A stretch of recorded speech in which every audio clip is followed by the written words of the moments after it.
Stay connected to gratitude. Hit the follow button right now and join thousands of listeners tuning in each week. We're the Gratitude Seekers. Come join us.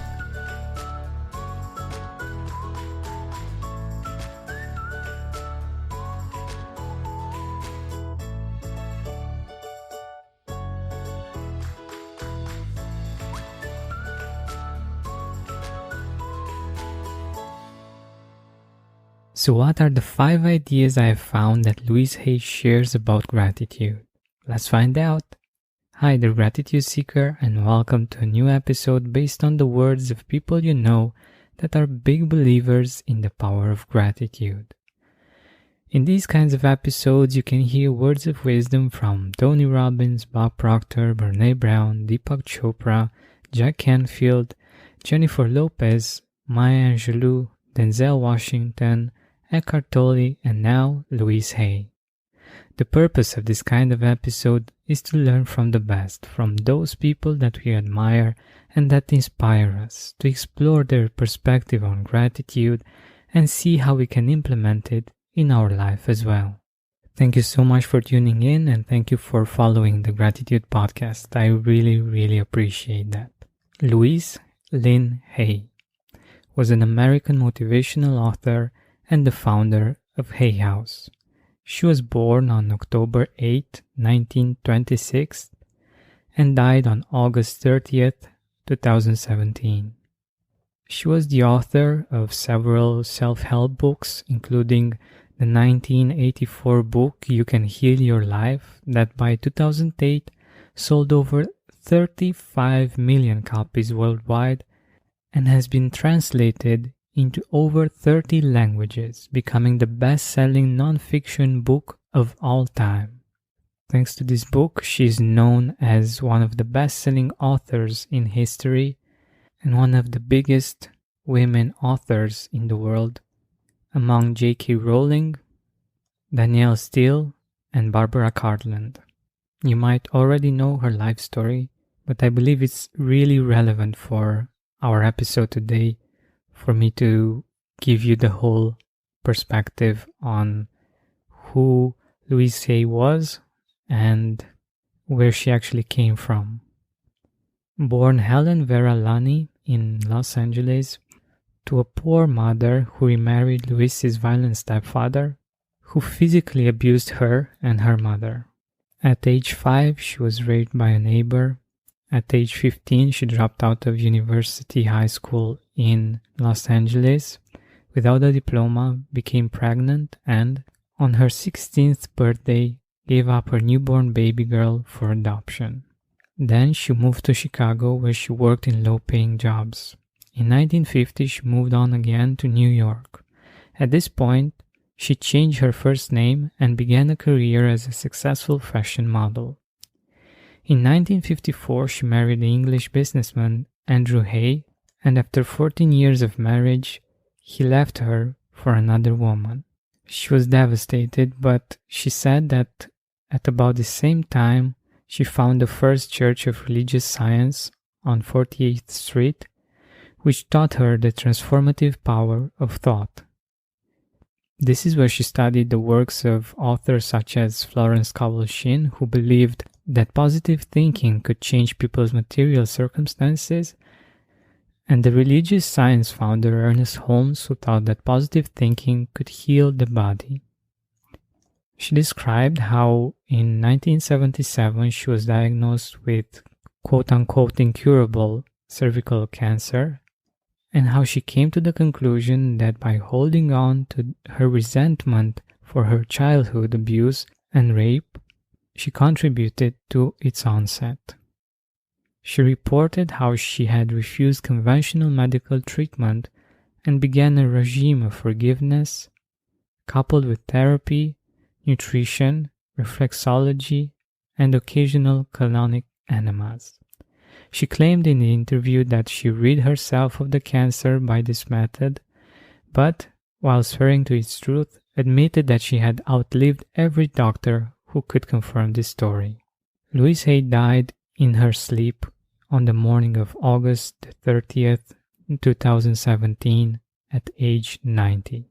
but she lives on through her amazing work, and her love is still felt in the hearts of many, including myself and possibly even you. I first read You Can Heal Your Life so many years ago, and it made so much sense. It was so practical and so easy to use and to understand.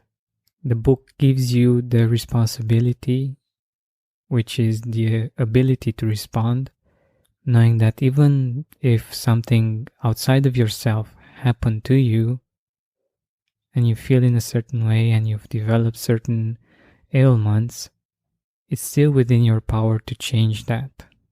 And forgiveness is an incredible power. Forgiving ourselves, forgiving our past, forgiving other people. And for me, it's no wonder that she was able to use these methods to live such a long and ultimately wonderful life. And as you could hear, it wasn't an easy life, a simple life. And as she says, we can choose to feel stuck and bitter, but we can also choose to create a life that we love. She is a great example of that, of aging gracefully and beautifully, and choosing love and gratitude instead of resentment and fear and apathy. So to start this beautiful episode, I'm going to share with you an amazing quote, an amazing affirmation that I believe comes from her strong belief in the power of gratitude. Deep at the center of my being, there is an infinite well of gratitude. I now allow this gratitude to fill my heart, my body, my mind, my consciousness, my very being. This gratitude radiates out from me in all directions, touching everything in my world, and returns to me as more to be grateful for. The more gratitude I feel, the more I am aware that the supply is endless. Let me read that to you again. I think it's wonderful. Deep at the center of my being, there is an infinite well of gratitude. I now allow this gratitude to fill my heart, my body, my mind, my consciousness, my very being. This gratitude radiates out from me in all directions, touching everything in my world, and returns to me as more to be grateful for. The more grateful I feel, the more I am aware that the supply is endless. Wow, this feels magical. I don't know about you, but I feel connected to something out of this world when I read this. I absolutely love this idea of an infinite well of gratitude. In the center of our being, we can find this well, and we can go to it whenever we feel thirsty, and we can quench our thirst from this never-ending well of gratitude. This gratitude radiates out from me in all directions. I love the kind of picture she's painting with her words and how empowering this affirmation is.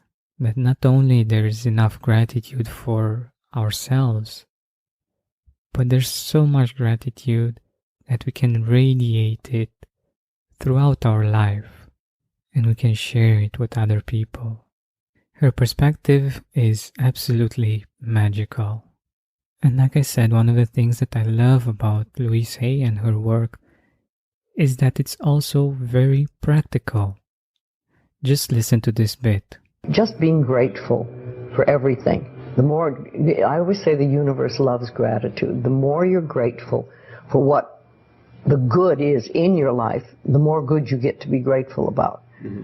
And it's like, if somebody gives you a present or gives me a present and I say, oh my God, I hate that color and it doesn't fit, and that person will never give me another present. Mm-hmm. But if you say, oh, it's wonderful and thank you, I really adore it, it's great, that person is probably going to want to buy you a present every time they see something they think you would like.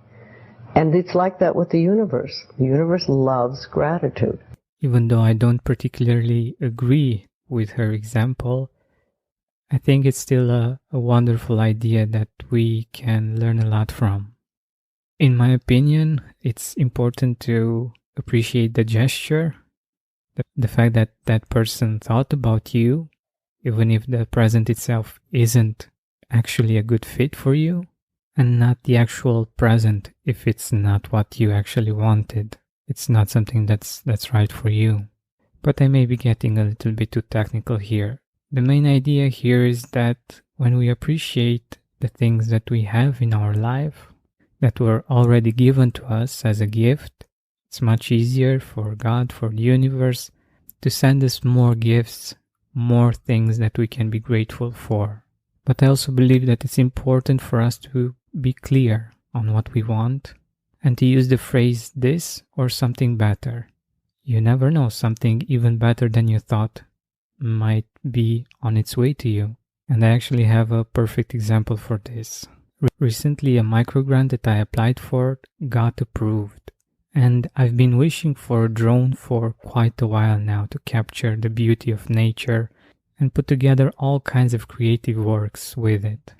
And since I applied to this grant back in November, a new type of drone was launched that will make my life as a drone pilot much easier. So even though in my initial research I found a drone that was amazing and it had amazing reviews, I'm actually manifesting something even better that will allow me to capture the beauty of nature at a whole nother level. And I just can't wait to share this with you.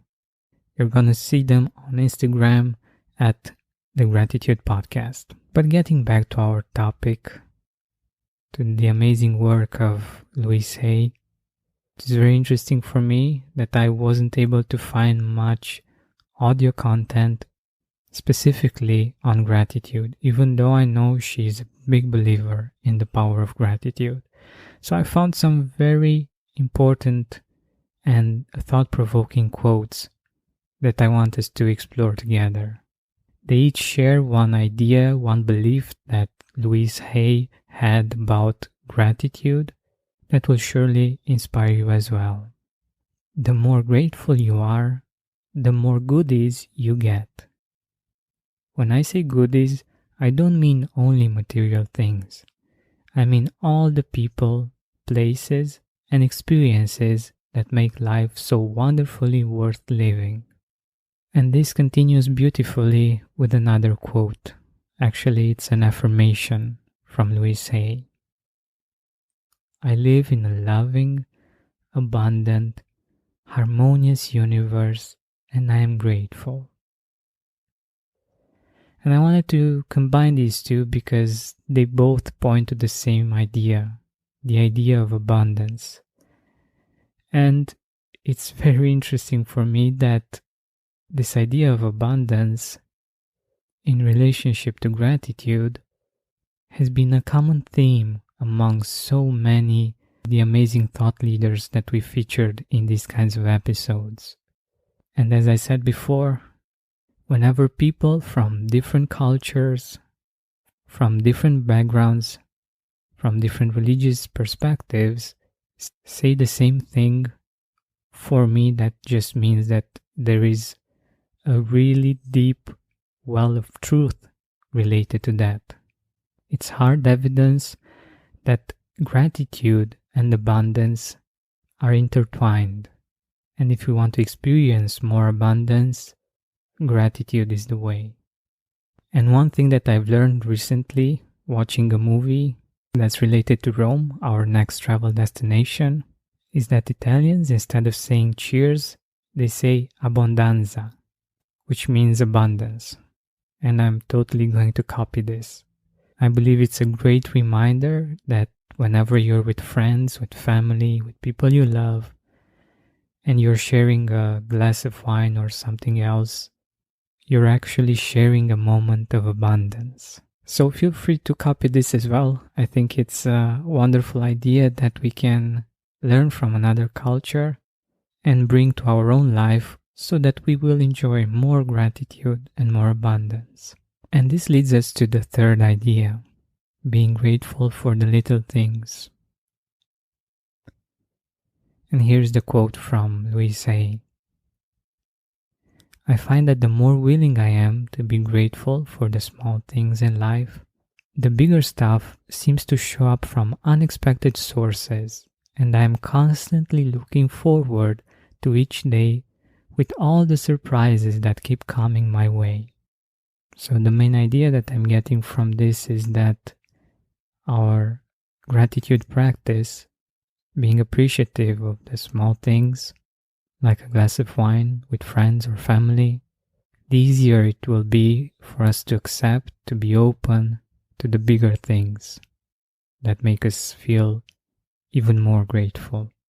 And another idea that's related to this comes from this quote. That's the way life works. Gratitude and appreciation just bring more goodness. Remember, everything we give out comes back. Gratitude has all sorts of little surprising rewards. And life truly is a long, long line of small things, of small moments.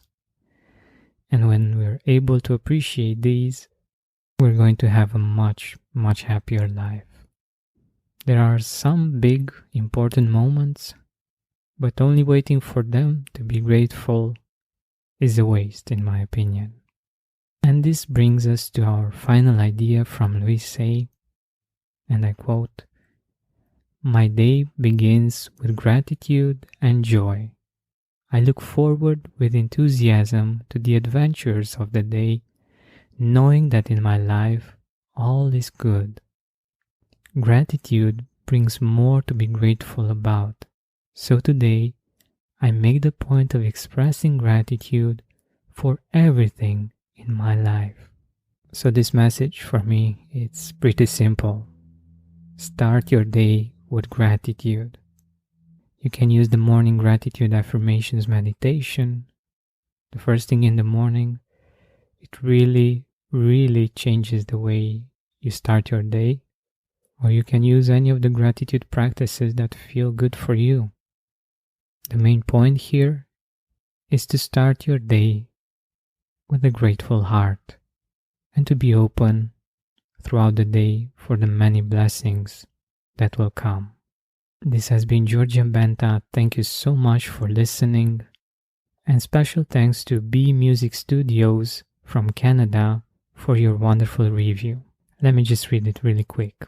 So glad I found your podcast. Your calm and reassuring voice helps me take on the day with grace and self-awareness.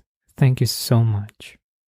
Thank you, B Music Studios, for your kind words and for taking the time to write this thoughtful review. I wish you all an amazing day. Don't forget to keep seeking and spreading gratitude.